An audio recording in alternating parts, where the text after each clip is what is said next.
would be nice. It's finally time to tile. And we decided the yellow one was the winner. So putting it along this back wall and all the way along here, about 2.5 tiles tall. We even have a really nice copper trim to go up the top. I have tiled a floor before, never walls. So going round some of these switches might be a little tricky, but we've got all the tools and hopefully we can figure it out. So I'm gonna stop delaying it and let's get tiling. Trying to work out how high we want the tiles to go. It would be better to have 2 full tiles at the top, and then the gap at the bottom will be like half a tile. And I think I want them to go to about there, where this edge of the cupboard is. Or, no, yes, that's a good point, Ellie. We're going to just under that line. Then you can have a full tile under here, because there is... Yeah, that works. Editing Ellie, put this clip before the tiling even starts. Thanks. Just a disclaimer, if you are a professional tiler or you've ever done any sort of tiling in your life, look away now. It may be hard to believe, but I don't have a Scooby of what I'm actually doing. I'm making it up as I go. So I think it goes okay, but I'm probably doing things very wrong. If I am doing things wrong, please let me know in the comments, because we have a lot more tiling to do. This is only a very small section. So let me know all the hints and tricks I should be doing for all the future tiling videos. Anyway, let's start tiling. I started off by testing exactly where I wanted the tiles to go. So I cut one tile down to make sure I knew exactly where the height was going to be. This was especially important underneath the cupboards, as it couldn't be too high or too short. Once we were happy, it was go time, which meant covering all the surfaces, not getting any tile adhesive or grout or anything like that on the new worktops. And then I cut the edging pieces down to size. These were just white plastic PVC that I thought were especially important for the outer corners, so you couldn't see the edge of the tiles. I've never used these before, so I wasn't quite sure what I was doing, but I was fairly happy with it. Then trying to cut the copper trim was a bigger task than we expected, and I had to go out and buy some special metal cutters to do the job neatly. And back to my mortal enemies, mitered corners. But I got there eventually, and they ended up matching pretty nicely. I just had to make sure I sanded down a bit of the very edge, because this was sharp metal and I didn't want anyone scraping their arm if they ever, for some reason, leaned over the top of the tiles. But I made sure I had all of these pieces ready to go before I started doing any tiling, just so I knew that everything was ready. And then there was no going back. I decided to start from the bottom, do a full row along the bottom, and then work my way up. So I cut out all the bottom tiles to the right size. Then mix up the adhesive. I think the first lot that I did could have been a little bit runnier, because it was a little tricky to work with. But I got better with this the more I mixed up. I did try and use the proper tiling tools to spread the adhesive, but I just found it really difficult. So I ended up just using a small scraper and doing it in smaller sections. Again, I think this was probably to do with the adhesive being a little bit too thick. I also for some reason decided to put the tile spacers sticking out of the tiles, knowing that I could remove them later. I know you can have these spacers set into the tiles and then you grout over them and you'll never see them again, but for some reason I decided to do it this way, and it worked out fine. But I don't know if there's a right way or a wrong way, but it worked out anyway.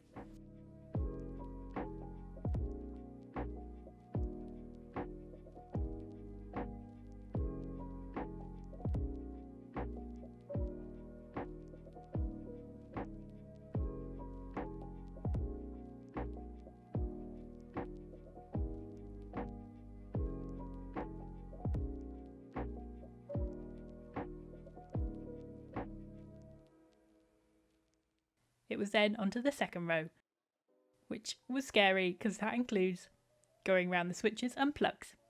But I decided to make some paper templates so I knew exactly where to cut my tiles, and this seemed to work out really well for me. it was just now time to actually cut them. We're now getting to the tricky bits of trying to cut around the switches and plugs. But I do have, from my dad, a wet tile cutter. I don't know if that's what it's called. I've never used one before, but I'm sure it'll be fine. I'll test it on a scrap piece of tile first, I think. This was easier to use than I thought it would be, although I was drawing on the tiles in pencil, and these would get immediately wiped off with the water. So I don't know if you're meant to use a Sharpie or something, but I was scared I was going to mark the tiles and I wouldn't be able to get it off later. I was actually really proud of how accurately I managed to cut these tiles. So the second row was a complete breeze.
On the last row, made sure to add my copper trim, and almost all of the tiles were just full tiles, so these went up really quickly. I did manage to get some adhesive on the walls as it spilt out from under the trim, but I'm not worried about this because the walls do need a fresh coat of paint anyway, so I'll clean this up later.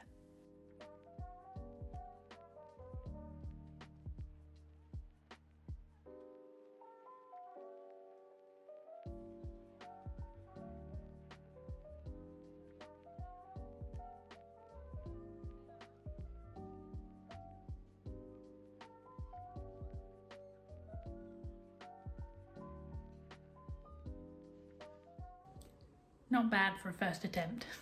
Not perfect, I will say that. But I was getting better towards the end. So maybe those walls over there will go well. About 48 hours later, and it's time to grout.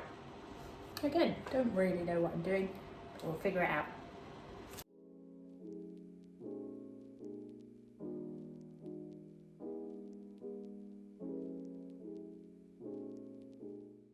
Clean them off, remove the excess adhesive that it said to do. I guess now it's just you grout. I'm going to start with half of this bag and see how far we get. Again, I don't always have the correct tools for the job, so I didn't have a proper grouting float, I think it's called. I tried to use the tools that I did have, but I ended up just using my hands and a rubber spatula that I had. And this actually ended up being a lot easier for me to use. But maybe I'll get a proper grout float in the future and see whether that makes it easier.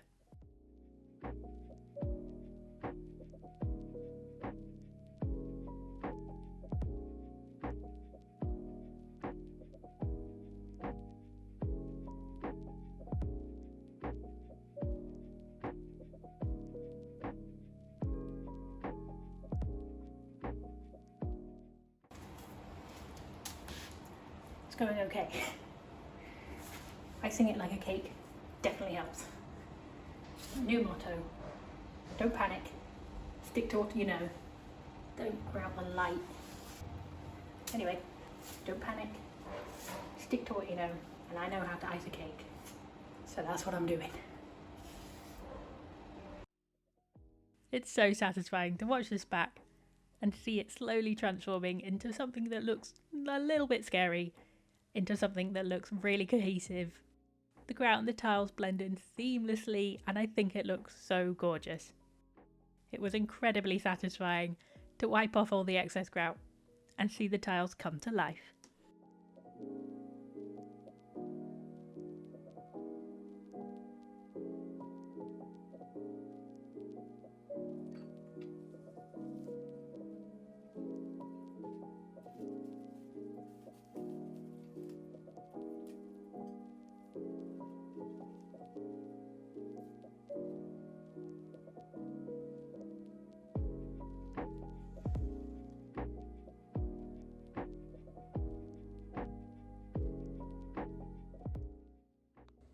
I'm pretty happy with that. Now to give it a final wipe down and clean, and my first attempt at wall tiling I think has been a success. Now I just have to finish the rest of the kitchen. For the remaining walls, I was pretty confident at this stage, so I put on my headphones and breezed through the rest of the tiles in no time.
Now that is a transformation.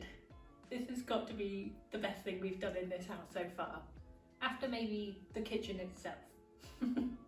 It's just crazy to me how a few tiles, a bit of colour just brings a completely different vibe to a whole kitchen. I love the tiles so much. They are of course in yellow, which is my favourite colour, but I think they complement the green of the kitchen really nicely. I also really like the copper trim that we've got on the top. We were originally just thinking the white plastic trim, but the metal copper just finishes it off so nicely, and it matches the orange of the tile. It just looks perfect. Like I said, I'd never tiled a wall before, so halfway through when the tiles were on but I hadn't grouted yet, I was a little bit worried that I'd made a mistake. But people kept telling me, don't worry, wait for the grout, and it makes such a big difference. And yeah, definitely wait to finish it, add in the grout, and it changes it completely. And I think I did a pretty good job.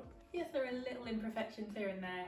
I am a DIYer, I didn't really know what I was doing, but for a first timer, I'm really proud of that. And it gives me confidence to do most of the rest of the house that we're tiling. So for my favourite transformation yet, I think this video deserves for you to give it a like, to make sure you're subscribed so you can come back and watch us finish the last little bit of the kitchen, which is putting up some shelves, getting some new bar stools, and finally getting to call this kitchen done. Until then, I will see you next time.